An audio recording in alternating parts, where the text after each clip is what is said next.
Hello guys! Ngayon po ang aking recipe po ngayon ay magluluto po ako ng saluna chicken. Nagisa na po ako ng sibuyas, bawang, luya. Tapos po linagay ko na rin po yung hiniwa kong patatas. Sininod ko linagay yung carrots. Ganyan din po kayo magluto ng saluna chicken.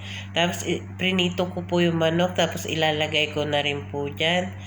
Tapos ilalagay ko na rin po yung blininder kong kamatis.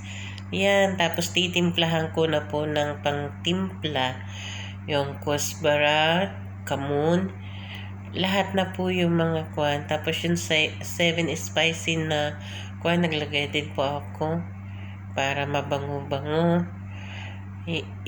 Tapos pinaghahalo ko po yan. Tapos pagka nahalo ko pa po, nalagay ko na po yung mga ingredients ko.